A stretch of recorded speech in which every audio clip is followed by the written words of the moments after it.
este video vamos a comentar algunos aspectos importantes de la sinapsis. Una sinapsis es una estructura especializada que permite el pasaje de señales eléctricas desde una célula hasta otra célula que puede ser igual o diferente. Hay dos tipos de sinapsis, las sinapsis eléctricas y las sinapsis químicas. La sinapsis eléctrica puede verse entre células adyacentes que presentan uniones gap o uniones en hendiduras, se denominan también. En estas uniones gap, las membranas citoplasmáticas de ambas células están muy cerca una de la otra y hay unas proteínas llamadas conexinas que forman unos canales iónicos que se llaman conexones que comunican el citoplasma de una célula con el de la otra célula. Estos canales permiten el pasaje de corrientes iónicas entre ambas células cuando existe una diferencia de potencial eléctrico entre ellas. Hay sinapsis eléctrica entre algunas neuronas del sistema nervioso central y también entre algunas células de músculo liso. Y además la sinapsis eléctrica es la manera en que se transmiten los impulsos despolarizantes en el corazón. Hay sinapsis eléctrica tanto entre las células marcapasos cardíacas y los miocitos cardíacos, como entre miocitos cardíacos con otros miocitos cardíacos vecinos. En el corazón, las células marcapaso tienen la capacidad de despolarizarse de manera espontánea y están comunicadas por estas sinapsis eléctricas con miocitos que están adyacentes. Y a su vez, estos miocitos pueden comunicarse entre sí por uniones gap de manera tal que los impulsos despolarizantes generados en las células marcapasos pueden transmitirse a lo largo de todo el tejido cardíaco. En este esquema tenemos una célula marcapaso y un par de miocitos contráctiles comunicados por estos conexones. Cuando la célula marcapaso dispara espontáneamente un potencial de acción, se genera una diferencia de potencial eléctrico entre esta célula marcapaso y un miocito adyacente que se encuentra en reposo. Entonces, a través de estos conexones pueden circular corrientes electrotónicas despolarizantes que van desde la célula marcapaso hasta el miocito. Estas corrientes despolarizantes pueden llevar el potencial de membrana del miocito hasta el valor del potencial umbral del potencial de acción. Y el miocito entonces va a disparar también un potencial de acción. Durante la fase de despolarización del potencial de acción del miocito, se genera una diferencia de potencial muy grande entre este miocito y otro miocito adyacente que aún está en reposo, por lo que también pueden circular corrientes electrotónicas despolarizantes a través de los conexones desde un miocito hasta el otro. Si estas corrientes despolarizantes llevan el valor del potencial de membrana del miocito hasta el valor del potencial umbral, en este segundo miocito también se genera un potencial de acción. Entonces, esto se puede repetir cada vez que la célula marcapaso genera espontáneamente un potencial de acción. Las corrientes despolarizantes que pasan por las sinapsis eléctricas hacen que se generen potenciales de acción en los distintos miocitos que están comunicados entre sí. Como la transmisión de esta despolarización mediante sinapsis eléctricas es muy rápida, esto permite que los miocitos se despolaricen de manera simultánea y que desencadenen la contracción de manera simultánea, por lo que se comportan como si fueran un sinsitio. Por otra parte, en la sinapsis química hay una célula, que generalmente es una neurona, que libera una sustancia al medio extracelular. La sustancia se la denomina neurotransmisor, y este neurotransmisor difunde a través de un espacio muy estrecho, que puede tener unos 30-50 nanómetros, hasta alcanzar los receptores específicos que están presentes en otra célula. Esta otra célula puede ser otra neurona o una célula muscular o una célula de otro tipo. La célula que libera el neurotransmisor se denomina célula presináptica. A la célula que tiene los receptores para el neurotransmisor se la denomina célula postsináptica. Y al espacio que existe entre ambas células se lo denomina espacio sináptico o hendidura sináptica. La llegada del neurotransmisor a los receptores que están en la célula postsináptica va a hacer que esta célula postsináptica modifique su actividad.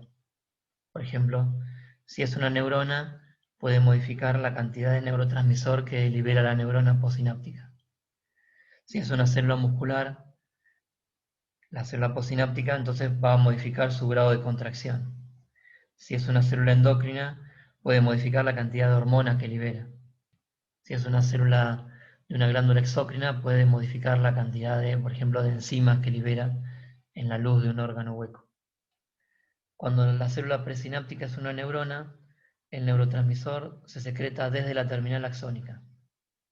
En el ejemplo que vemos en la figura tenemos una célula presináptica que es una neurona pseudomonopolar, que es sensible a una cierta señal del entorno, y la célula postsináptica es una neurona multipolar que también puede liberar un neurotransmisor desde su propia terminal axónica.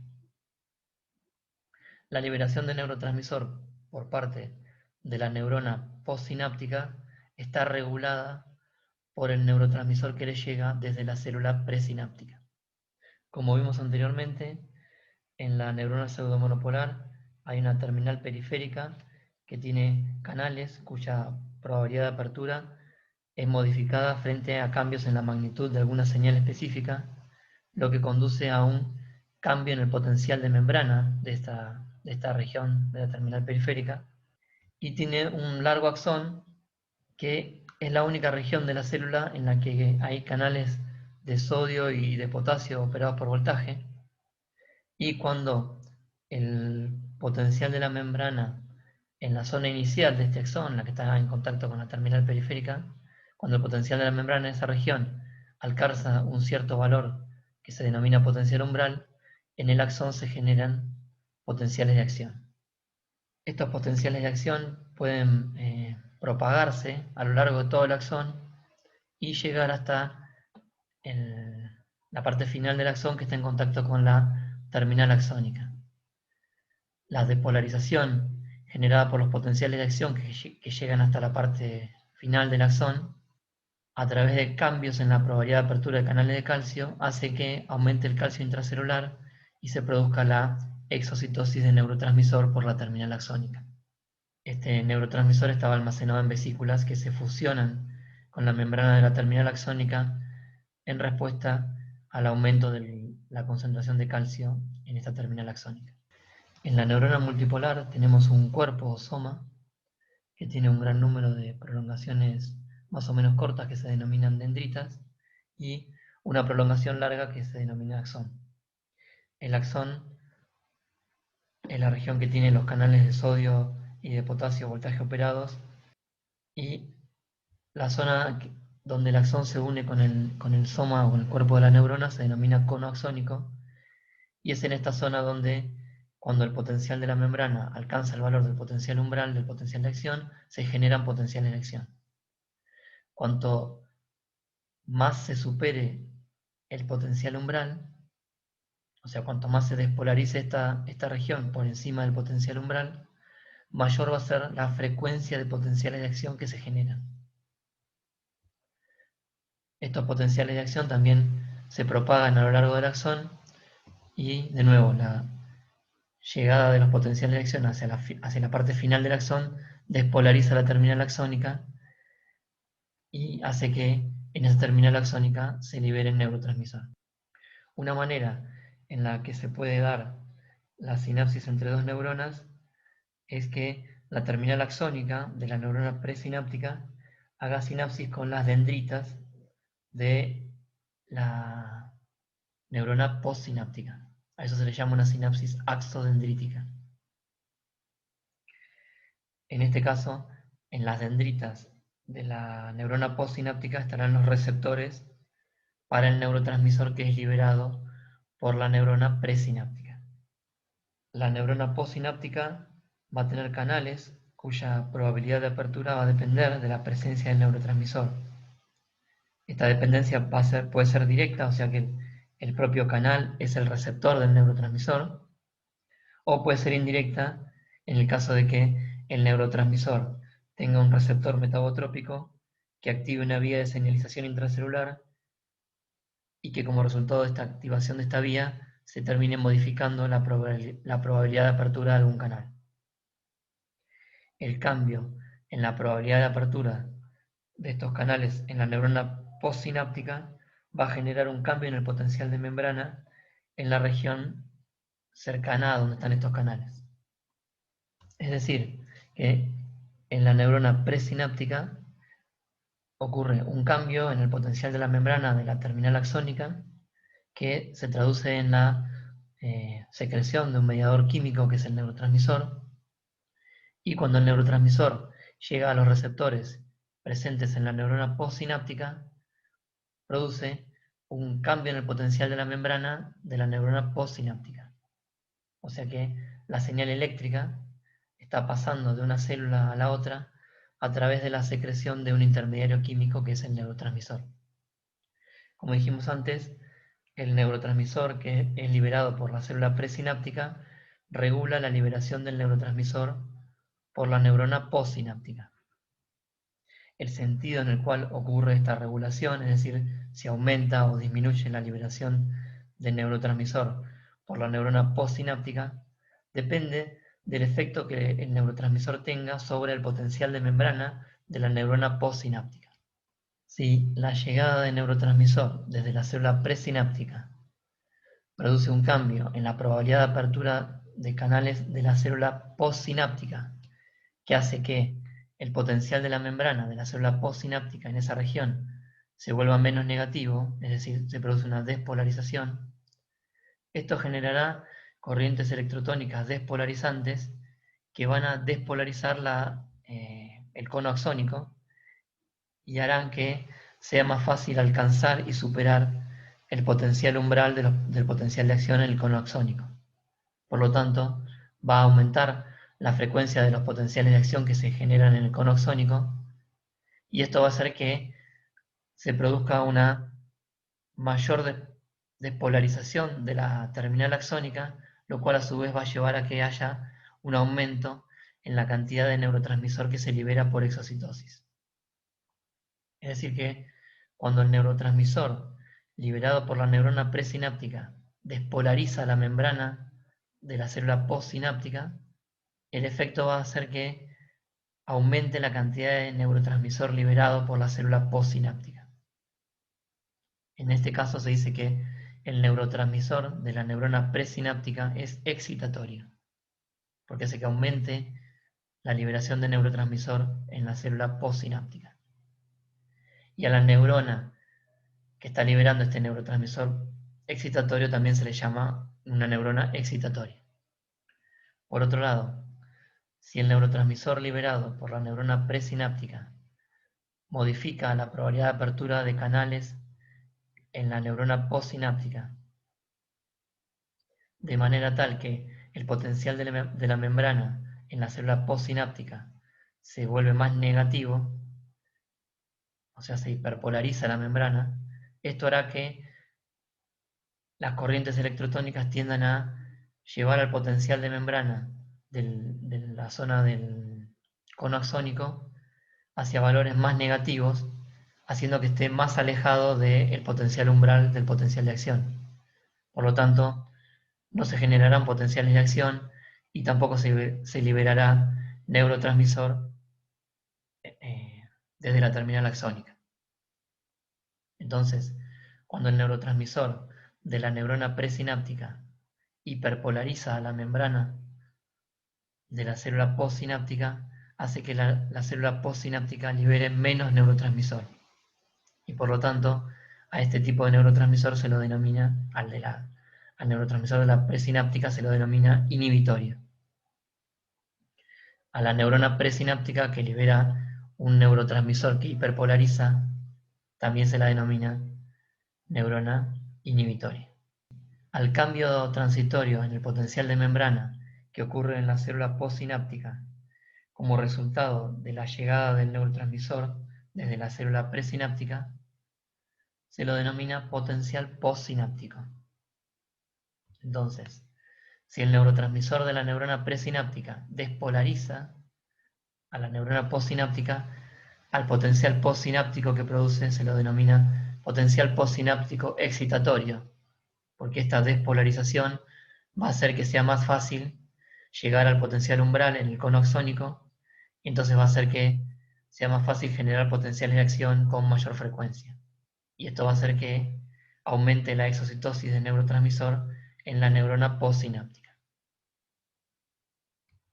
Por otro lado, si el neurotransmisor de la neurona presináptica hiperpolariza a la neurona postsináptica, a ese potencial postsináptico se lo denomina potencial postsináptico inhibitorio, porque va a generar que en el cono axónico el potencial de la membrana se haga más negativo y se aleje del valor del potencial umbral, y por lo tanto va a ser más difícil que se generen potenciales de acción y va a disminuir la exocitosis del neurotransmisor en la neurona postsináptica.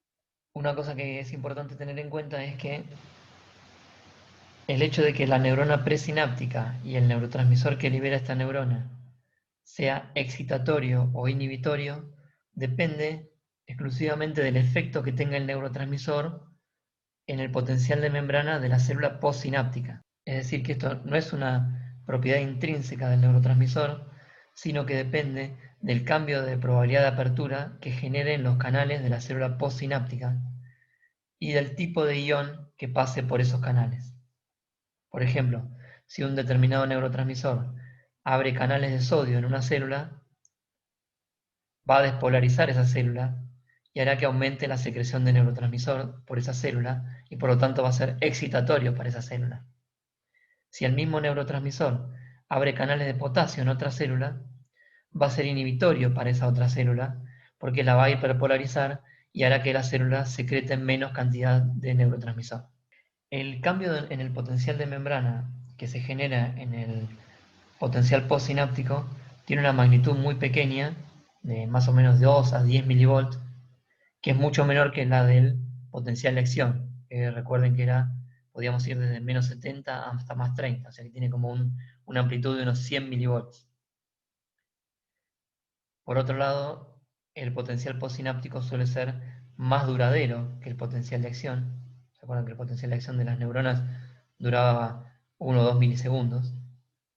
Y otra característica del potencial postsináptico es que es graduado, su magnitud depende de la cantidad de neurotransmisor que llegue, y si la llegada de neurotransmisor ocurre en varios momentos muy seguidos en el tiempo, puede ocurrir que la despolarización que causa una nueva llegada del neurotransmisor ocurra antes de que la membrana se haya repolarizado completamente, y entonces ocurre una suma temporal de esos potenciales postsinápticos que va a permitir que la magnitud de la despolarización que se logra sea mayor que con la de una única llegada de neurotransmisor.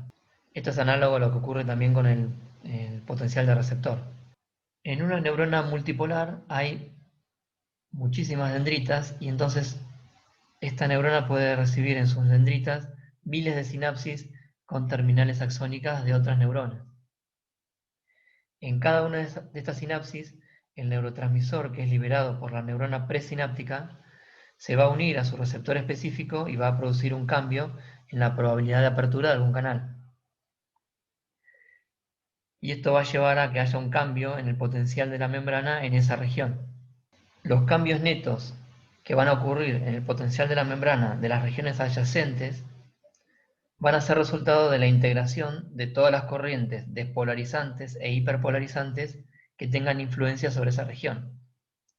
Por ejemplo, en esta figura vemos que en la región que está numerada como 2, hay una sinapsis excitatoria, o sea que llega un neurotransmisor que produce una despolarización de la membrana, mientras que en la región 3 hay una sinapsis inhibitoria, el neurotransmisor liberado por esta neurona provoca una hiperpolarización de la membrana. El efecto que van a tener las corrientes electrotónicas que lleguen desde estas dos regiones en la región intermedia 5 va a ser la resultante de la acción despolarizante de las corrientes que vienen desde 2 y la acción hiperpolarizante de las corrientes que vienen desde 3. ¿Sí? Entonces va a haber un cambio de potencial de membrana que acá se representó como una pequeña hiperpolarización como resultado de un predominio de la corriente hiperpolarizante sobre la despolarizante. También podría haber ocurrido una pequeña despolarización, si predominaba el efecto despolarizante que llegaba desde 2. Entonces, el cambio de potencial de membrana del cono axónico en la neurona postsináptica va a ser el resultado de la sumatoria de todas las corrientes que llegan desde las distintas sinapsis excitatorias o inhibitorias. Las excitatorias van a tender a despolarizarlo y a acercarlo al potencial umbral, mientras que las inhibitorias van a tender a hiperpolarizarlo y llevar el potencial de membrana a valores más negativos y más alejados del umbral. Entonces el efecto neto va a determinar si se va a alcanzar el umbral y si se va a superar el umbral y cuánto se va a superar ese potencial umbral, y por lo tanto va a determinar la frecuencia de potenciales de acción que van a generarse en el cono axónico y que van a viajar por todo el axón hasta la terminal axónica. Cuanto mayor sea la frecuencia de potenciales de acción que viajen por el axón, mayor va a ser la despolarización en la terminal axónica y mayor va a ser la cantidad de neurotransmisor liberado. Decíamos que los potenciales de acción que viajan por el axón despolarizan la terminal axónica y esto lleva a la exocitosis del neurotransmisor. Existe otro tipo de sinapsis entre neuronas en las cuales la terminal axónica de una neurona hace sinapsis con la terminal axónica de otra neurona postsináptica. En este caso, el neurotransmisor que libera la neurona presináptica va a actuar sobre receptores que están presentes en la terminal axónica de la neurona postsináptica y va a modificar el potencial de la membrana directamente en la terminal axónica de la neurona postsináptica. Si el efecto que tiene el neurotransmisor es producir una despolarización de la terminal axónica de la neurona postsináptica, entonces este efecto va a sumarse al efecto de los potenciales de acción que están viajando por el axón de la neurona postsináptica. Y por lo tanto va a hacer que en la neurona postsináptica se libere aún más cantidad de neurotransmisor. Por lo tanto, cuando el neurotransmisor que libera la neurona presináptica genera una despolarización de la postsináptica, también decimos que es un neurotransmisor excitatorio y la neurona que lo libera va a ser una neurona excitatoria. Por otro lado, si el neurotransmisor que libera la neurona presináptica produce una hiperpolarización en la terminal axónica de la neurona postsináptica, este efecto se va a oponer al efecto despolarizante de los potenciales de acción que llegan por el axón de la neurona postsináptica y por lo tanto va a tener como consecuencia una menor liberación de neurotransmisor por la neurona postsináptica y a este neurotransmisor y a la neurona presináptica que lo libera se los va a considerar inhibitorios. Este efecto de los neurotransmisores excitatorios e inhibitorios se da porque la modificación del potencial de la membrana modifica la probabilidad de apertura de los canales de calcio en la terminal axónica de la neurona postsináptica. Si el neurotransmisor de la neurona presináptica despolariza a la terminal axónica postsináptica, esto aumenta la probabilidad de apertura de los canales de calcio, entra más calcio y hay más exocitosis de neurotransmisor. Mientras que si el neurotransmisor que viene de la neurona presináptica hiperpolariza a la membrana postsináptica, entonces disminuye la probabilidad de apertura de los canales de calcio, entra menos calcio y hay menor exocitosis de neurotransmisor. Otro tipo de sinapsis muy interesante es la que se da entre las neuronas motoras que tienen sus somas en la médula espinal o en el tallo cerebral y las células de músculo esquelético. Cada célula de músculo esquelético recibe un único contacto sináptico de una terminal axónica de alguna neurona motora y en esta sinapsis el neurotransmisor que libera la neurona motora es el neurotransmisor acetilcolina y este neurotransmisor tiene un receptor en la célula del músculo esquelético que es un receptor canaliónico. Se denomina receptor nicotínico de acetilcolina y es un receptor que tiene actividad como canal iónico, decía, y este canal permite el pasaje de sodio y de potasio. O sea que es un canal catiónico inespecífico que permite el pasaje tanto de sodio como de potasio. Ustedes saben que la entrada de sodio a través de los canales va a producir despolarización de la célula y la salida de potasio va a producir hiperpolarización de la célula. En, en la célula de músculo esquelético, el potencial de reposo está mucho más cerca del potencial de equilibrio del potasio que del potencial de equilibrio del sodio. Por lo tanto, cuando se abren estos canales, que tienen la misma conductancia específica para el sodio que para el potasio, cuando se abren estos canales, la entrada de sodio es de mucha mayor magnitud que la salida de potasio, por lo tanto, el efecto neto que tiene es que cuando el neurotransmisor acetilcolina se une a estos canales y el canal se abre, y entonces lo que se produce es una despolarización de la membrana en la región donde está el contacto entre la terminal axónica y la célula de músculo esquelético.